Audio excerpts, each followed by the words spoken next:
Bismillahirrahmanirrahim. Assalamualaikum warahmatullahi wabarakatuh. Alhamdulillahi ala ihsanih wa syukru lahu ala taufiqihi wa amtinanih wa asyhadu an la ilaha illallah wahdahu la syarika lahu ta'ziman li sya'nih wa asyhadu anna Muhammadan abduhu wa rasuluhu da'ila ridwanih.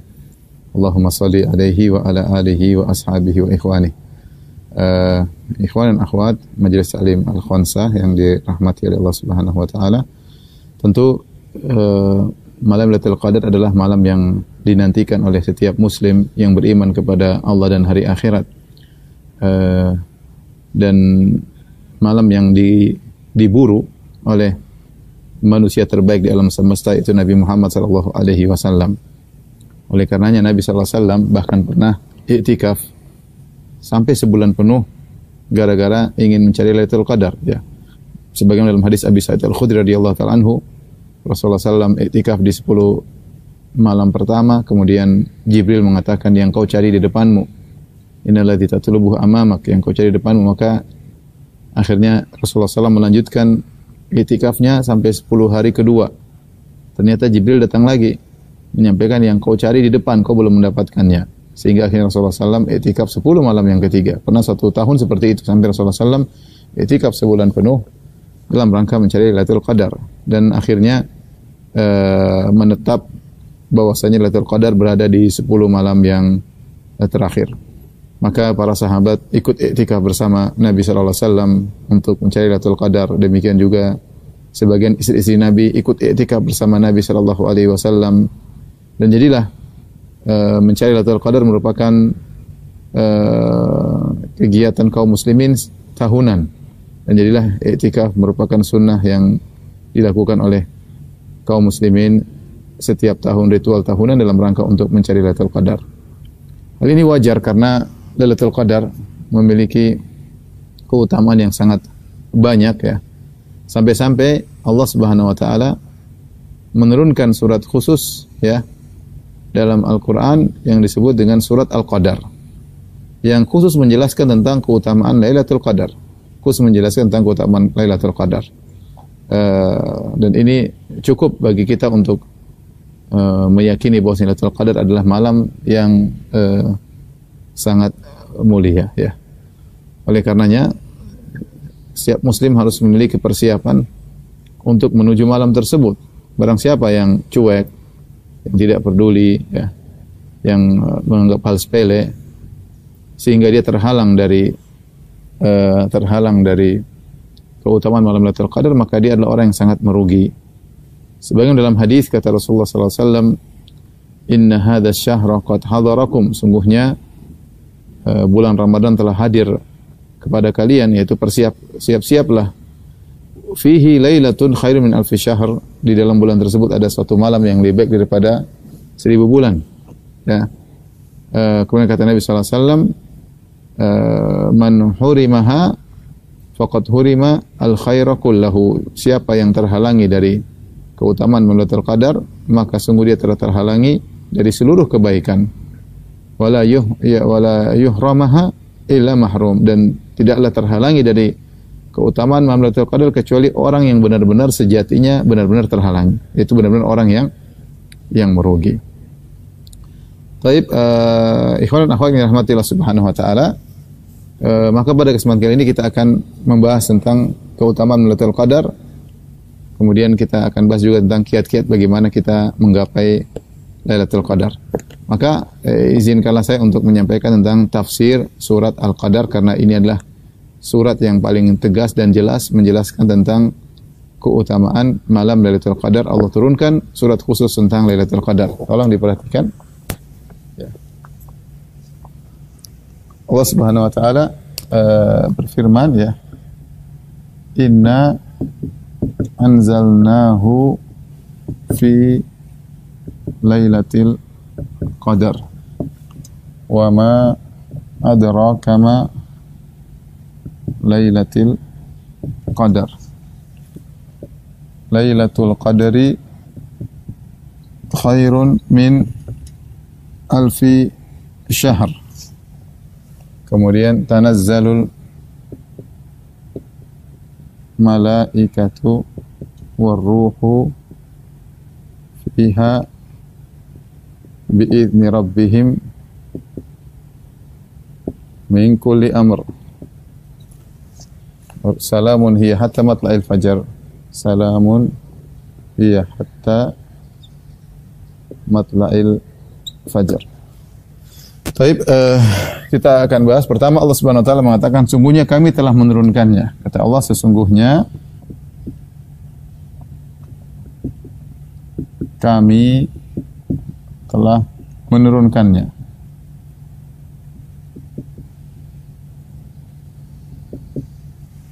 Di malam Lailatul Qadar, di malam Lailatul Qadar.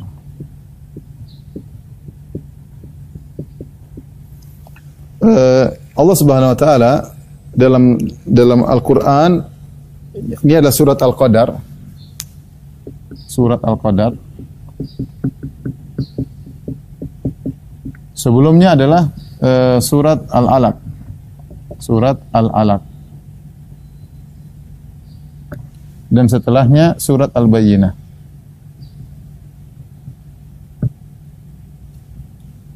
Surat Al-Bayyinah, ya.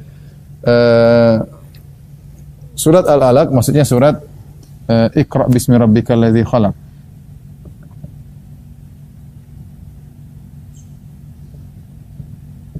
Dan seterusnya.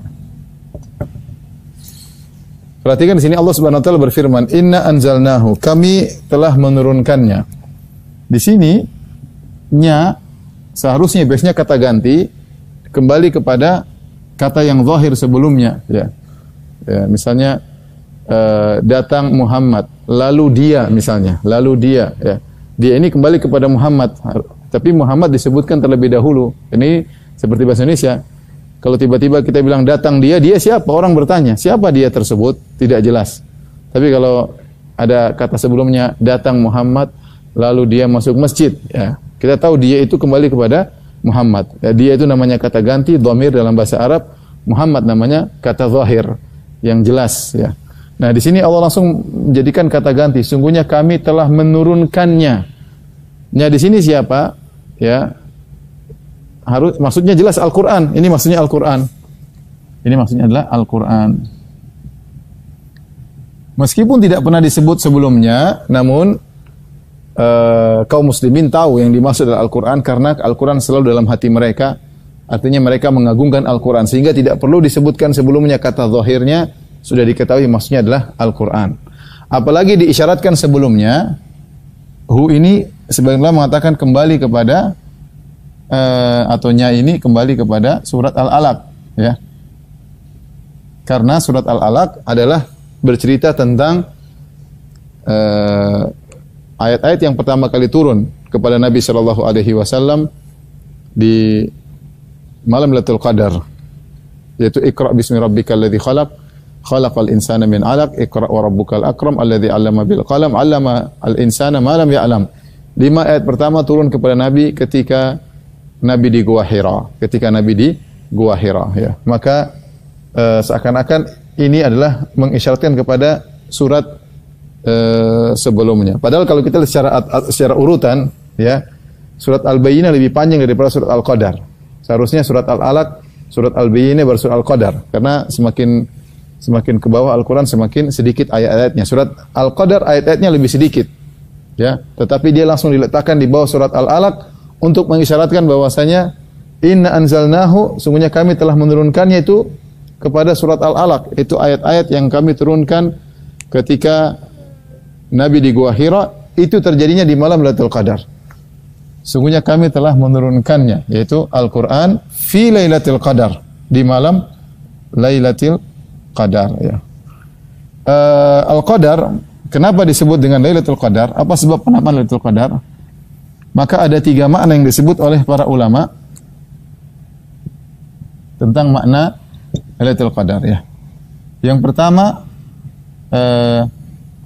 Al-Qadar sama dengan Asy-Syaraf, yaitu mulia. Sehingga Lailatul Qadar disebut malam yang mulia. Kemuliaannya sangat banyak, ya. Sangat banyak di antaranya lebih baik daripada 1000 bulan. Dari 1000 bulan. Ini diantaranya. Ya. Kemudian malam tersebut dipilih untuk diturunkan Al-Quran.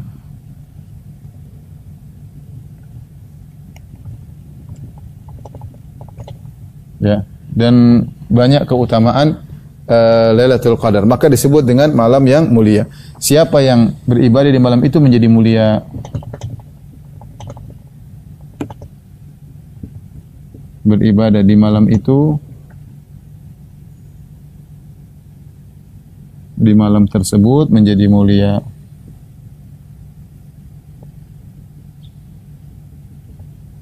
Kemudian banyak ibadah di malam tersebut mudah diterima. Ketaatan di malam tersebut lebih mulia daripada ketaatan di malam-malam yang lain, ya.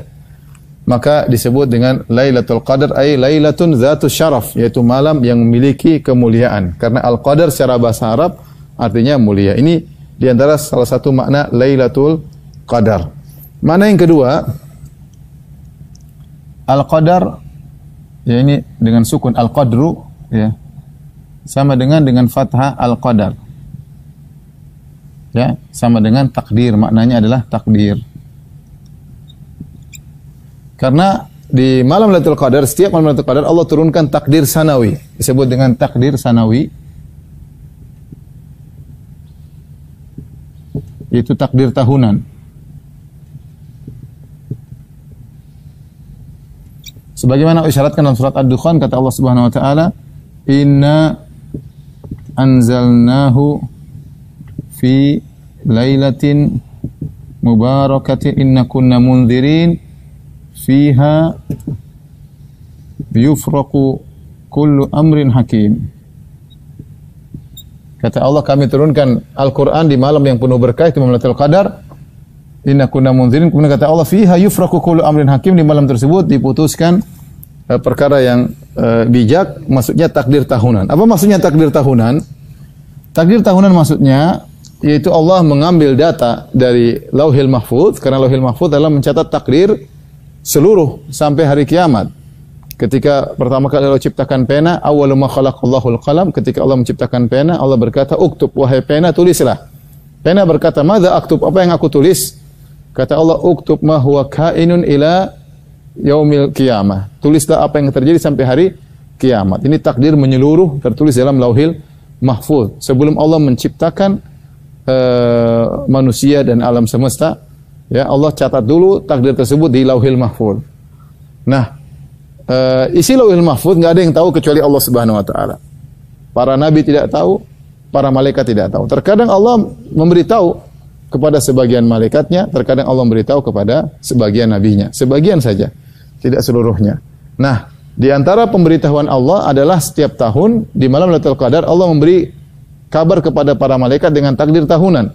Apa yang akan terjadi dari malam Lailatul Qadar sekarang sampai malam Lailatul Qadar berikutnya. Yang data itu diambil dari data yang ada di Lauhil Mahfuz. Tentu ini ada hikmah Allah menghendaki demikian, tapi intinya Allah mengagungkan malam tersebut sehingga malam tersebut Allah kabarkan kepada malaikat apa yang terjadi sampai selama setahun sampai Lailatul Qadar tahun berikutnya, yang data tersebut diambil dari data yang ada di Lauhil Mahfuz. Makanya Lailatul Qadar disebut dengan Al-Qadar karena pada malam tersebut ada malam takdir tahunan, takdir sanawi. Takdir macam-macam, ada takdir umri.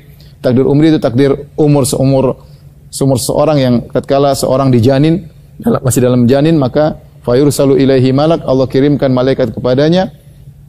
Kemudian wa yu'maru bi arba'i kalimat, kemudian malaikat disuruh mencatat 4 perkara. Bikatbi rizqihi, disuruh catat rizkinya, ajalnya, umurnya, surga atau neraka. Itu namanya takdir berkaitan dengan umur seumur-umur orang janin tersebut. Ini salah satu bentuk takdir. Yang itu juga salah satu bentuknya adalah takdir tahunan yang datanya diambil dari Lauhil Mahfuz. Baik. Penamaan yang ketiga,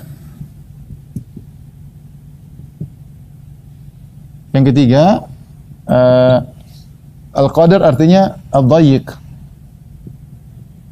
atau ad-dhiq, sempit. Dan ini banyak dalam Al-Quran, perkataan Al-Qadar maksudnya sempit. Contoh, Allah Subhanahu wa taala berfirman dalam surat Al-Fajr, "Wa amma idza mabtalahu faqadara alaihi rizqahu fayaqulu rabbi ahanan." Adapun jika manusia kami sempitkan rezekinya, kami uji, faqadara alaihi rizqahu, qadara yaitu kami sempitkan rizkinya, fa yaqulu rabbi ahana, dia berkata Rabbku telah menghinakan aku. Contoh lagi kata Allah Subhanahu wa taala, innallaha yabsutur rizqa liman yasha wa yaqdir. Kata Allah, sungguh Allah telah melampangkan rizki kepada sebagian yang Allah kehendaki, wa yaqdir, dan Allah sempitkan rizki kepada siapa yang Allah kehendaki. Kembali lagi, al-qadar maknanya sempit. Contoh lagi kata Allah Subhanahu wa taala, liyunfiq dzu sa'atin min sa'atih, orang yang rezekinya lapang maka berinfaklah dari kelapangannya. Wa man qudira alaihi rizquhu falyunfiq mimma atahu Allah. Barang siapa yang disempitkan rezekinya, wa man qudira, disempitkan rezekinya, falyunfiq mimma atahu Allah, maka dia berinfaklah sesuai dengan apa yang Allah berikan kepadanya. Contoh lagi, al-qadar artinya sempit, seperti firman Allah Subhanahu wa taala tentang Nabi Yunus, wa dhannuni idh dhahaba mughadiban fa dhanna an lan naqdira alaihi fanada fi dhulumati alla ilaha illa anta subhanaka inni kuntu minadh dhalimin. Tatkala Nabi Yunus pergi meninggalkan kaumnya, Nabi Yunus marah ya karena mereka tidak beriman. Fa dhanna an lan naqdira alaihi, dan dia menyangka kami tidak akan menyempitkan urusannya. Ternyata Allah sempitkan urusannya, sehingga akhirnya dia ditelan oleh ikan paus. Fanada fi dhulumat, akhirnya dia pun berdoa kepada Allah di dalam kegelapan, itu dalam perut ikan paus, dalam kegelapan malam dan kegelapan laut, mengakui kesalahannya. Tapi maksud saya ingin menyampaikan secara bahasa al-qadar juga artinya adalah sempit. Nah, apa kaitannya dengan Lailatul Qadar? Kenapa disebut dengan malam yang sempit? Disebut oleh para ulama karena malaikat banyak turun. Banyak turun di malam tersebut. Sehingga ya terasa sesak dan sempit. Malaikat turun banyak, ya. Tanazzalul malaikatu warruh, sebagaimana nanti dalam ayat selanjutnya. Tanazzalul malaikatu warruh. Malaikat semua turun, termasuk Jibril juga turun, ya, pada malam tersebut. Inilah makna dari Lailatul Qadar, Lailatul Qadar, ya. Di sini ada dua pendapat di kalangan para ulama, inna anzalnahu fi Lailatul Qadar. Sungguhnya kami telah menurunkan Lailatul Qadar. Ini maksudnya apa?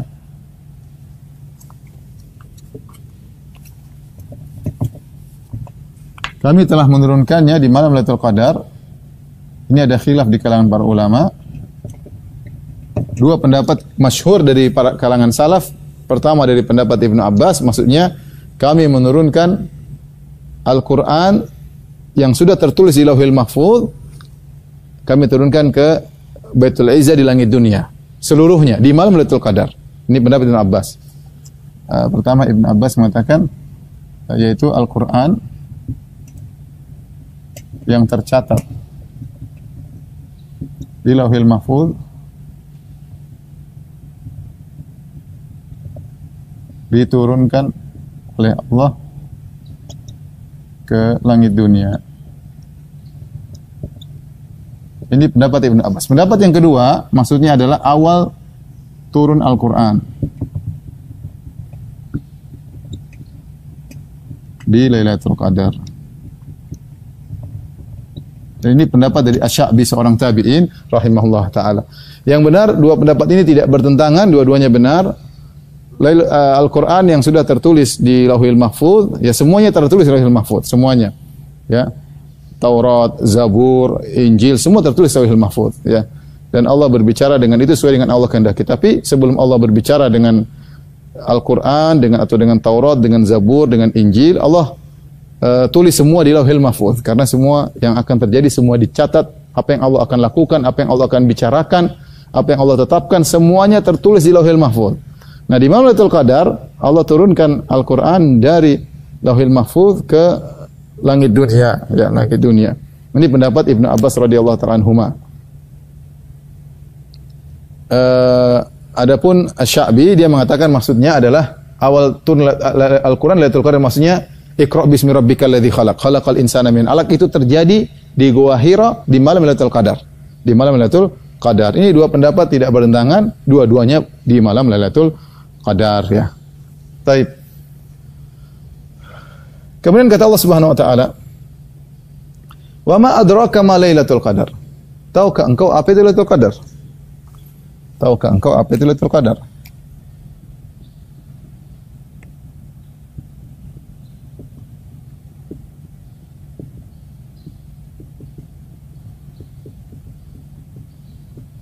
Tahukah engkau apa itu Lailatul Qadar? Ya. Dan ini adalah metode dalam bahasa Arab untuk menunjukkan agungnya sesuatu dengan pertanyaan, tahukah engkau apa itu? Ini uslub metode bahasa Arab. Orang Arab mengerti. Pertanyaan itu maksudnya untuk pengagungan. Dan ini Allah gunakan metode ini karena Al-Quran turun dalam bahasa Arab. Allah gunakan metode ini dalam beberapa perkara ketika Allah ingin mengagungkan suatu perkara. Contoh kata Allah Subhanahu wa taala, "Wa ma adraka ma yaumuddin." Tsumma ma adraka ma yaumuddin.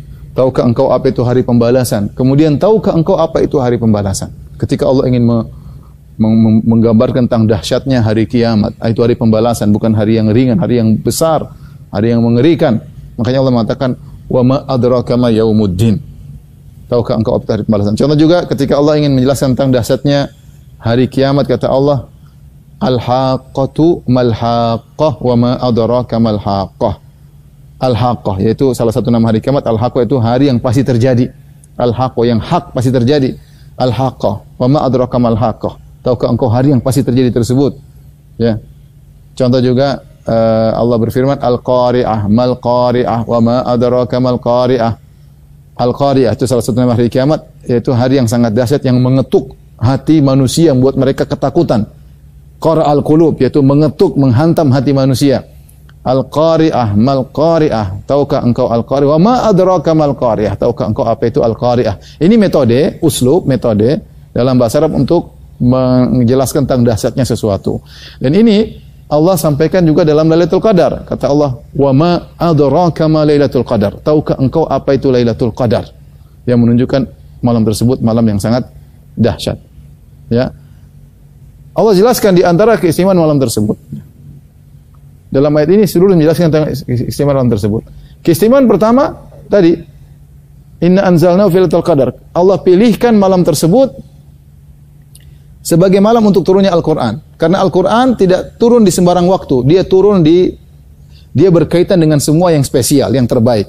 Ya, Al-Quran berkaitan dengan semua yang terbaik. Contoh Al-Quran, dialah firman Allah. Dialah kalam yang terbaik, adalah firman Allah Subhanahu wa ta'ala. Kemudian turun melalui malaikat yang terbaik, Sayyidul Malaika, pimpinan para malaikat, Jibril alaihissalam. Jibril yang mendengar dari Allah kemudian menyampaikan kepada Nabi Muhammad sallallahu alaihi wasallam. Kemudian Al-Quran tersebut turun kepada Nabi yang terbaik, Sayyidul Mursalin, Nabi Muhammad sallallahu alaihi wasallam. Al-Quran tersebut turun di bulan yang terbaik, yaitu Ramadan, Syahrul Ramadan alladzi unzila fihi Al-Quran. Al-Quran tersebut turun di kota terbaik, kota Mekah, yang Nabi pernah berkata, "Innaki la ahabbu ardillahi ila Allah." Engkau adalah kota yang terbaik, yang paling dicintai oleh Allah, kota Mekah. Ya, tetapi Nabi harus pergi karena diusir oleh penduduk kota Mekah. Tapi kota yang terbaik adalah kota Mekah. Kemudian diturunkan di malam yang terbaik, Lailatul Qadar. Maka ketika malam tersebut dipilih sebagai malam untuk diturunkannya Lailatul Qadar, maka diturunkannya Al-Quran, maka itu menunjukkan malam yang terbaik. Itu menunjukkan malam yang terbaik. Kemudian yang kedua, keterbaikan yang kedua menjadikan Al-Quran adalah malam yang dahsyat yang Allah sebutkan dalam ayat ini. Lailatul Qadri khairum min alfi syahr. Ya.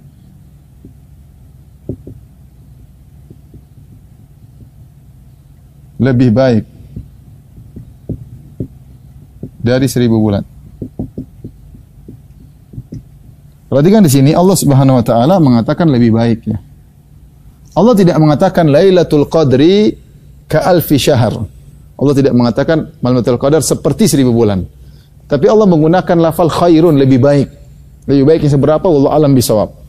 Ya, karena 1000 bulan itu gambaran yang luar biasa. Kata Allah lebih baik daripada 1000 bulan. Lebih baik daripada 1000 bulan, ya. Artinya apa? Siapa yang beramal di malam tersebut? Maksudnya siapa yang beramal di malam tersebut lebih baik dari beramal 1000 bulan. Nah, ini adalah optimalisasi umur luar biasa. Umur kita hanya sebagaimana kata Nabi sallallahu alaihi wasallam, "A'maru ummati baina sittin ila sab'in." Umur umatku antara 60 sampai 70. wa aqallu man yajuzu dzalik. Hanya sedikit umur umatku yang melebihi 70. Nah, di antara bonus yang Allah berikan kepada umat Muhammad sallallahu alaihi wasallam, umurnya umat Muhammad sedikit bandingkan dengan umur umat-umat terdahulu yang ada di antara mereka ratusan tahun, mungkin sampai 1000 tahun ya. Kita umur 60 70 kemudian selesai. Padahal kita butuh amal soleh yang banyak. Yang Nabi sallallahu alaihi wasallam bersabda, khairun nas man tala umruhu wa hasuna amaluhu. Sebaik-baik manusia adalah yang panjang umurnya dan baik amalnya. Ada solusi bagi umat Islam agar bisa bersaing dengan umat-umat sebelumnya, ya. Yang Rasulullah SAW berkata, nahnu al-akhirun al-awwalun. Kita ini umat yang belakangan tapi yang paling duluan masuk surga, kata Nabi. Nahnu al-akhirun al-awwalun. Kita yang paling terakhir muncul tapi kita duluan masuk surga, di antaranya karena amal umat Muhammad lebih banyak. Di antara hal yang menjadikan amal mereka menjadi banyak, Allah kasih bonus namanya Lailatul Qadar. Siapa yang beramal di situ, maka seperti beramal 1000 bulan atau lebih baik. Dan 1000 bulan 83 tahun lebih, sekitar 84 tahun. Taruhlah 84 tahun. Ya, taruh 84 tahun. Maka barang siapa yang setiap tahun mendapatkan Lailatul Qadar, maka luar biasa. Bayangkan kalau dia 10 tahun dapat setiap tahun dapat Lailatul Qadar selama 10 tahun. Berarti dia telah men-save 840 tahun. Kalau setiap tahun dapat Lailatul Qadar berarti 84 tahun sampai 10 tahun 840 tahun atau 830 tahun. Luar biasa. Siapa yang bisa ibadah 830 tahun? Enggak kuat. Tapi dengan karunia Allah, Allah Subhanahu wa taala memudahkan kaum muslimin untuk bisa meraih keistimewaan tersebut. Nah, makanya saya ingin ngajak hitung-hitungan meskipun tidak seperti ini, tapi ini sekedar untuk hitung-hitungan. Jadi kalau kita taruhlah malam Lailatul Qadar 10 jam. Taruhlah 10 jam. Ya. Sekarang kalau di Jakarta azan maghrib 6, jam 6, kemudian azan subuh jam 4.30. Kira-kira 10,5 jam. Taruhlah kita bulatkan 10 jam. Kemudian nilainya lebih baik atau sama dengan taruhlah 83 tahun. Ya. Berarti 1 jam kurang lebih bernilai 8,3 tahun ibadah. 8,3 tahun ibadah ya. Coba dihitung berarti 1 menit berapa coba? 8,3 tahun bagi 60 coba. Coba dihitung matematika, saya juga belum hitung ya. Saya belum hitung juga. Sekarang saya mau hitung biar jelas kita tahu ya. 8,3 bagi 60 sama dengan 0,138 kali 365. 50 hari perhatikannya. Jadi 1 menit kurang lebih 50 hari. Tapi kalau 1 detik berarti 1 detik bagi aja 50 hari bagi 60 ya. Hitung lagi kita. Enggak apa-apa ya. Ya.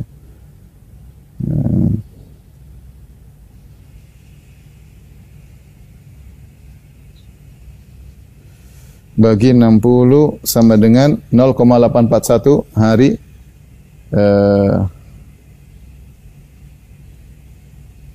kali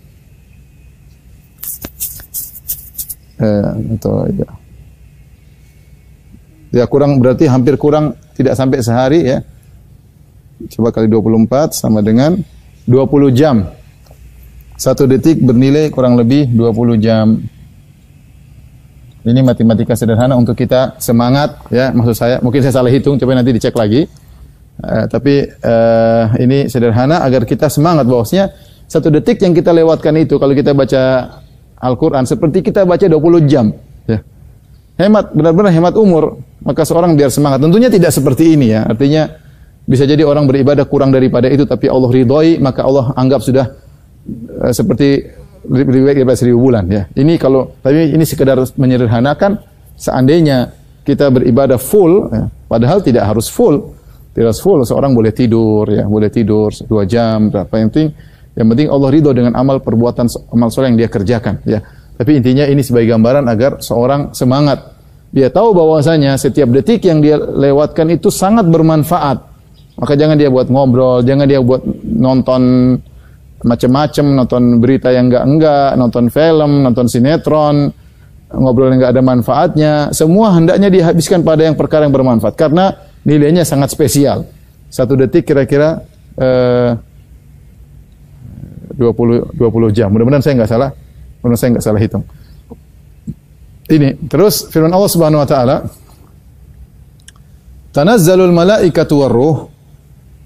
Para malaikat turun dan ar-ruh.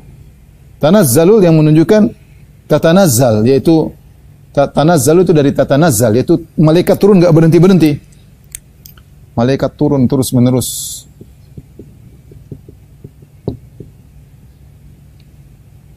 Terus Warruh, bahkan Jibril juga turun. Jibril juga turun, ya. Fiha, pada malam tersebut untuk menyaksikan bagaimana agungnya atau dahsyatnya malam tersebut.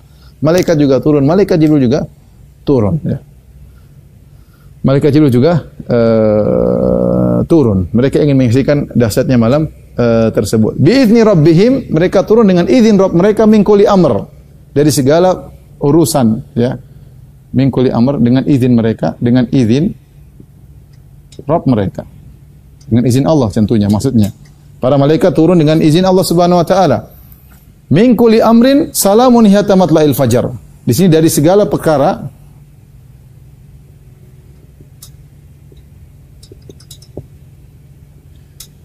keselamatan malam tersebut sampai keselamatan malam tersebut hingga terbit fajar.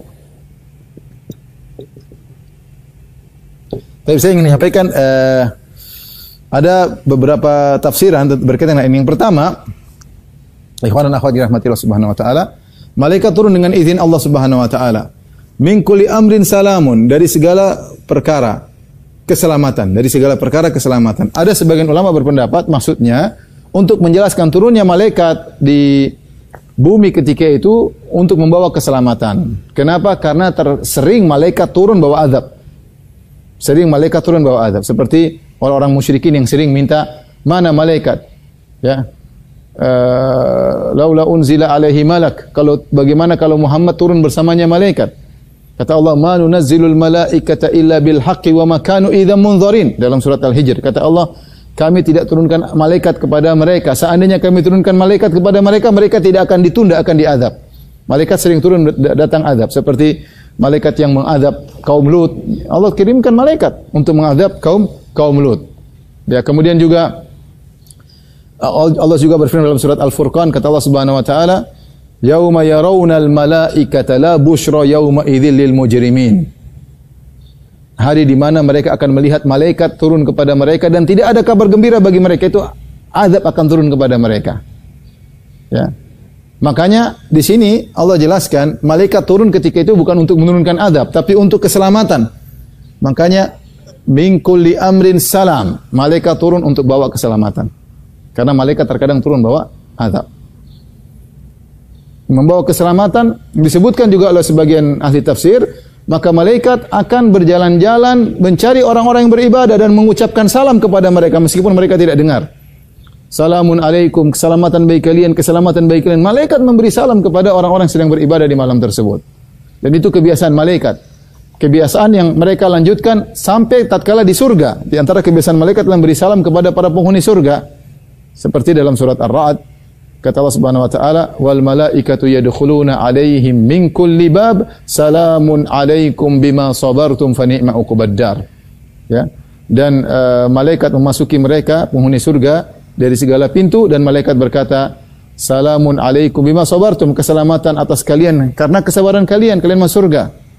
Jadi malaikat memberi salam, mereka mencari hamba-hamba Allah yang sedang beribadah, yang sedang baca Quran, yang sedang salat malam, yang mungkin sedang berbakti kepada orang tua, yang mungkin sedang bersedekah, diucapkan selamat oleh malaikat kepada mereka. Maka hani'an lahum, sungguh kebahagiaan, kegembiraan bagi mereka yang di malam tersebut malaikat mengucapkan salam kepada mereka sementara mereka sedang beribadah kepada Allah Subhanahu wa taala. Maka celaka di malam tersebut orang-orang yang main-main atau sedang bermaksiat, nonton yang enggak-enggak, sedang bergibah ria, sedang sangat merugi pada malam tersebut ya. Ini di antara tafsiran salam ya. Hiya hatta matla'il fajar, sebagian mengatakan salamun hatta maksudnya malam tersebut malam penuh dengan keselamatan. Malam penuh dengan keselamatan. Hiya hatta matla'il fajar, sampai terbit fajar. Di sini perhatikan hingga terbit fajar, hingga terbit fajar. Sampai terbit fajar. Ini ada dua pendapat di kalangan para ulama tentang kata hingga di sini. Khilaf. Ada yang mengatakan maksudnya, dan ini pendapat mayoritas, malam Lailatul Qadar berakhir dengan terbit fajar, azan subuh. Dan ini yang zahir daripada Al-Quran, karena malam memang dimulai dari terbenam matahari sampai terbit fajar, itu namanya malam. Berarti Lailatul Qadar, azan subuh Lailatul Qadar selesai.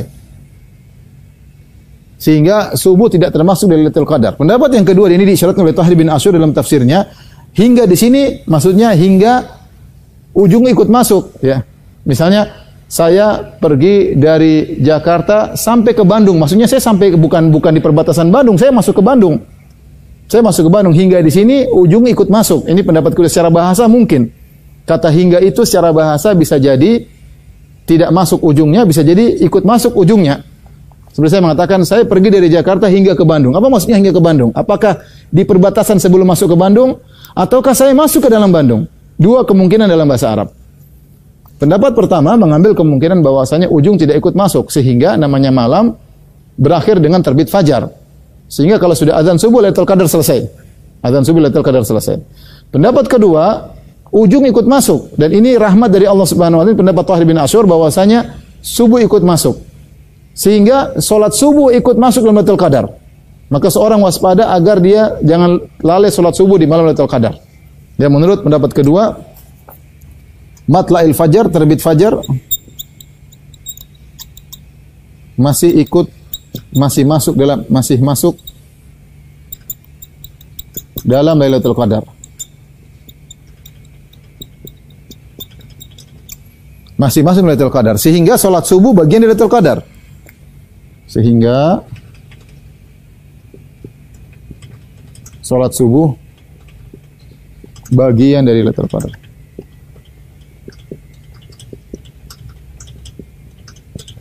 Ala kulli hal, dua pendapat di kalangan para ulama.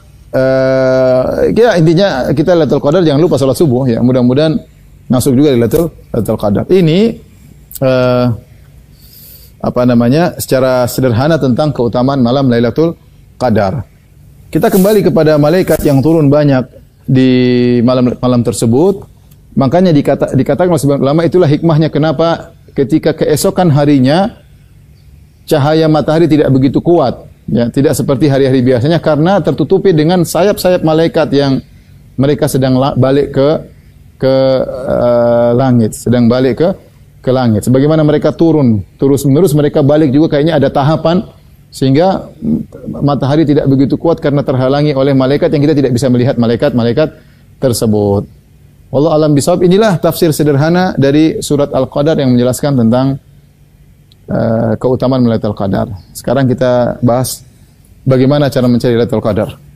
Tolong dihapus.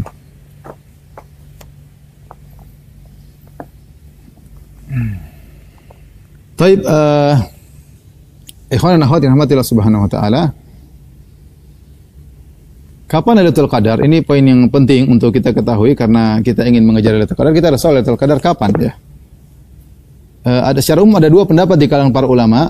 Pendapat pertama yang mengatakan Lailatul Qadar menetap pada satu malam tertentu, tidak berubah-ubah setiap tahun. Lailatul Qadar tidak berubah-ubah setiap tahun, tetap pada satu malam tertentu. Pendapat yang kedua, malam Lailatul Qadar berubah-ubah dari satu tahun ke tahun berikutnya, ya. Ada yang mengatakan malam Qadar tetap permanen pada malam 27. Dan ini sebagaimana pendapat Ubay bin Ka'ab radhiyallahu taala anhu, dan dia bersumpah bahwasanya Lailatul Qadar malam 27. Karena dia pernah mengalami Lailatul Qadar malam 27 di zaman Nabi sallallahu alaihi wasallam.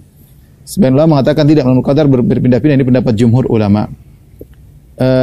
Hal ini karena Nabi sallallahu alaihi wasallam pernah dikasih tahu oleh Allah tentang kapan malam Lailatul Qadar, tetapi dilupakan oleh Allah Subhanahu wa taala. Dalam hadis Ubadah bin Samit Rasulullah SAW berkata, "Inni kharajtu li ukhbirakum bi lailatul qadar wa innahu talaha fulan wa fulan." Sungguhnya aku keluar untuk mengabarkan kepada kalian kapan Lailatul Qadar, tetapi si fulan dan si fulan bertengkar, farufiat, ternyata Lailatul Qadar diangkat oleh Allah. Wa asa an yakuna khairul lakum, semoga lebih baik bagi kalian. Semoga lebih baik bagi kalian. Dan para ulama menyebutkan hikmahnya, di antaranya Ibnu Hajar rahimahullahu taala, dengan diangkatnya Lailatul Qadar maka orang akan tetap semangat ibadah di bulan Ramadan, terutama 10 hari terakhir. Karena yang mulia bukan cuma Lailatul Qadar doang, Lailatul Qadar memang super mulia. Tetapi 10 malam terakhir di malam bulan Ramadan juga mulia semuanya. Makanya di antara tafsiran firman Allah Subhanahu wa taala, "Wal fajr wa layalin 'ashr", demi al-fajr dan demi 10 malam. Ada dua pendapat yang mengatakan 10 malam maksudnya 10 siang di awal bulan Dzulhijjah, ada yang mengatakan 10 malam terakhir bulan Ramadan. Jadi 10 malam bulan Ramadan, 10 terakhir bulan Ramadan, malam yang spesial. Di antaranya adalah malam Lailatul Qadar. Kalau diketahui malam Lailatul Qadar cuma malam 27 misalnya, orang akan cuek dengan malam-malam yang lain. Tetapi padahal setiap malam itu ada kemuliaannya, namun Lailatul Qadar lebih spesifik, lebih spesial. Ini arah hikmahnya. Pendapat yang lebih kuat, wallahu a'lam bishawab, Lailatul Qadar berpindah dari satu malam ke malam yang lain. Secara umum ada yang mengatakan Lailatul Qadar malam 21, ada yang mengatakan Lailatul Qadar malam 23. Ini pendapat yang menyatakan Lailatul Qadar permanen. Ada yang mengatakan Lailatul Qadar malam 27 dan ada yang pendapat mengatakan Lailatul Qadar malam 29. Khilaf ini diantaranya disebutkan oleh Ibnu Atiyah dalam tafsirnya Al-Muharrar Al-Wajiz. Dan pendapat yang lebih kuat bahwasanya Lailatul Qadar berpindah-pindah karena kita lihat berdasarkan hadis-hadis, ternyata Rasulullah SAW di zaman Nabi pernah Lailatul Qadar malam 21. Sebagaimana hadis Abu Sa'id Al-Khudri. Ketika itu Rasulullah mengatakan tentang Lailatul Qadar, di pagi harinya Rasulullah bermimpi Rasulullah SAW sujud di tanah yang becek, dan ternyata tahun tersebut terjadi pada malam 21. Malam 21 hujan, fawaqafal masjid, kemudian masjid karena terbuat atapnya dari korma atau daun-daun korma atau pelepah korma dan yang semisalnya, maka ada menetes air dari masjid, kebetulan menetes ke lokasi sujudnya Nabi SAW. Ketika Nabi sujud, maka Nabi sujud di atas becek sehingga dahi beliau becek, dan itu terjadi pada malam 21 bulan Ramadan, sehingga Lailatul Qadarnya malam 21 dan terjadi hujan. Oleh karenanya bisa jadi Lailatul Qadar hujan, bisa jadi hujan sebagaimana zaman Nabi sallallahu alaihi wasallam. Kemudian ada yang berpendapat Lailatul Qadar malam 23 berdasarkan hadis Abdullah bin Unais radhiyallahu taala anhu. Waktu dia berbicara tentang Lailatul Qadar, dia mengatakan, kami bersama Nabi sallallahu alaihi wasallam, tiba-tiba kami bertanya kepada Nabi tentang Lailatul Qadar. Kata Nabi sallallahu alaihi wasallam, iltamisuha al-lailah, carilah Lailatul Qadar malam ini. Ketika itu malam 23. Ketika itu malam 23. Sehingga sebagian lama berpendapat Lailatul Qadar malam 23. Kemudian Ubay bin Ka'ab berpendapat malam 27 karena dia pernah mengalami Lailatul Qadar malam 27. Rasulullah menyebut Lailatul Qadar itu ciri-cirinya di pagi harinya matahari tidak terlalu terik. Dan dia lihat ketika malam 27 besoknya matahari tidak terlalu terik seperti perkataan Nabi, sehingga dia mengatakan Lailatul Qadar malam 27. Malam 27. Kemudian juga ada yang berpendapat malam 29 karena Rasulullah SAW pernah bersabda, iltamisuha fi akhiril lailah. Carilah di malam yang terakhir dari bulan Ramadan, di malam 29. Carilah terakhir itu malam 29 karena Rasulullah SAW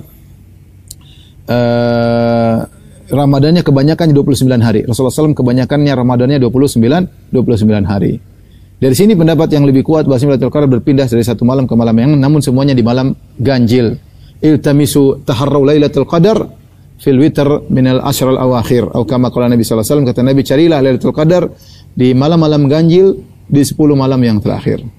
Maka syarat pertama seorang ingin menggapai Lailatul Qadar, maka dia harus bersungguh-sungguh beribadah di 10 malam terakhir, terkhususkannya di malam-malam ganjil, malam 21, malam 23, malam 25, malam 27, malam 29. Karena setiap malam tersebut ada kemungkinan adanya Lailatul Qadar. Jika dia bersungguh-sungguh di 5 malam tersebut saja, malam 21, malam 23, malam 25, 27, 29, dipastikan dia telah meraih Lailatul Qadar. Dipastikan dia telah meraih Lailatul Qadar. Ini yang kita harapkan untuk kita dan untuk para pemirsa. Maka malam-malam ganjil tersebut jangan disia-siakan. Kita enggak tahu mana di antara malam tersebut Lailatul Qadar. Barang siapa yang berijtihad bersungguh-sungguh di 5 malam tersebut, maka dia telah beribadah lebih baik daripada 83 atau 84 tahun, lebih baik daripada 1000 bulan. Karenanya Nabi SAW mengkhususkan 10 malam terakhir. Ya. Dalam hadis, kana Nabi sallallahu alaihi Aisyah radhiyallahu anha berkata, kana Nabi sallallahu alaihi wasallam idza dakhala al-ashr shadda mi'zarahu. Adalah Rasulullah SAW kalau masuk 10 malam terakhir dia kencangkan ikatan sarungnya. Itu maksudnya beliau tidak menggauli istri-istrinya. Adapun 20 malam sebelumnya Rasulullah SAW masih menggauli istrinya. Ya, tapi 10 hari terakhir Rasulullah SAW tidak menggauli istrinya lagi. Ya. Shadda mi'zarahu. Kemudian wa ahya lailahu. Rasulullah SAW hidupkan malamnya. Wa aiqadha ahlahu, dan bangunkan istrinya. Apa maksudnya menghidupkan malamnya? Ada dua pendapat. Ada yang mengatakan Rasulullah SAW begadang. Ya, ada yang mengatakan Rasulullah SAW begadang. Dan ada yang mengatakan Rasulullah SAW tidak begadang tapi mengurangi tidur. Tetapi mengurangi tidur. Kemudian jangan lupa juga membangunkan istri, ya, wa aiqadha ahlahu. Rasulullah SAW setiap tahun selalu membangunkan istrinya setiap malam, tetapi khusus Lailatul Qadar Rasulullah SAW atau 10 hari terakhir Rasulullah SAW bangunkan lebih cepat agar istrinya beribadah. Ini menunjukkan bahwasanya Lailatul Qadar boleh tidur, istrinya pun tidur. Rasulullah tidak mungkin memberikan yang, ya, kalau memang harus tidak tidur untuk Lailatul Qadar harusnya istri Nabi tidak tidur, tapi rupanya istri Nabi juga tidur. Makanya kata Aisyah, aiqadha ahlahu, berarti Rasulullah SAW bangunkan Aisyah. Ini dalil bahwasanya seorang Lailatul Qadar boleh tidur, tapi jangan kelamaan, ya. Jangan sampai tidur lebih baik daripada tidur 1000 bulan, ya. tidur yang wajar 2 bulan tidurnya, Pak. 2 jam oke, 3 jam oke, ya. Nah, tapi lebih daripada itu jangan. Kita berusaha untuk beribadah, minum kopi kayak apa kayak, yang penting semangat untuk beribadah, ya. Di antaranya ibadah yang bisa kita lakukan, ya, di antaranya baca Al-Qur'an, kemudian salat malam, ya. Makanya bagus kalau ada misalnya bikin program salat diperbanyak, ya, salat ronde pertama, salat ronde kedua, seperti di Masjid Nabawi, Masjidil Haram, agar orang-orang terisi waktunya. Mereka jam 1 harus bangun untuk salat sampai jam 3 misalnya, habis itu sudah siap-siap sahur, sehingga waktu mereka terpaksa untuk dihabiskan untuk beribadah kepada Allah Subhanahu wa taala. Baca Quran, baca tafsir, ya. Bersedekah. Kalau sekarang bersedekah sangat mudah, meskipun kita di masjid kita bisa buka ATM banking, kemudian kita bisa kirim sedekah kepada orang yang hendak kita sedekahi, beri hadiah. Banyak ibadah yang bisa kita lakukan, terutama malam-malam ganjil. Intinya,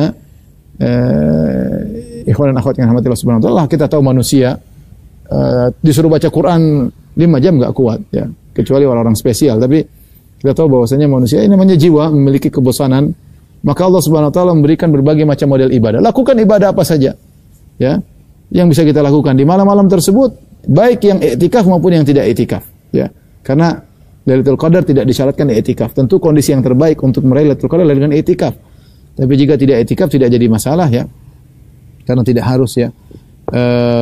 Tetapi intinya jangan sampai di malam-malam tersebut ada waktu-waktu yang terbuang.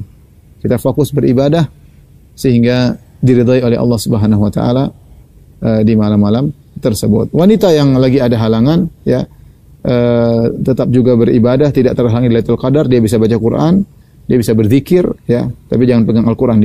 Dia boleh baca Quran menurut pendapat yang lebih kuat, dan dia boleh berzikir, dan dia boleh bantu suaminya untuk bangun beribadah, bangunkan anak-anaknya, semangatin mereka. Dia bisa berdoa kepada Allah Subhanahu wa taala. Di antara ibadah yang adalah berdoa di malam Lailatul Qadar. Bahkan sebagian salaf mengutamakan doa daripada yang lainnya, ya, karena doa di malam Lailatul Qadar sangat mudah dikabulkan, ya. Dan doa yang sangat agung adalah Allahumma innaka afuwun tuhibbul afwa fa'fu anni. Ya Allah, sesungguhnya Engkau Maha Pengampun dan Engkau mencintai pengampunan, maka ampunilah hamba-Mu ini, ya. Ini bisa dilakukan bagi wanita yang berhalangan. Inilah mungkin ikhwan dan akhwat yang dirahmati Allah Subhanahu wa taala yang bisa saya sampaikan pada kesempatan kali ini. Ya, semoga Allah mudahkan kita semua untuk meraih Lailatul Qadar.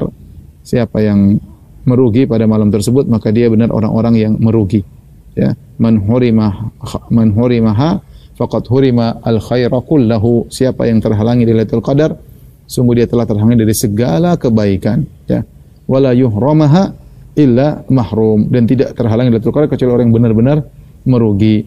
Wallahu a'lam bishawab. Demikian saja Majelis Taklim Khonsa dan juga para pemirsa di YouTube maupun Facebook kajian kita pada kesempatan kali ini. Insyaallah kita lanjutkan pada kesempatan yang lain. Kurang lebihnya saya mohon maaf. Wabillahi taufiq wal hidayah. Assalamualaikum warahmatullahi wabarakatuh.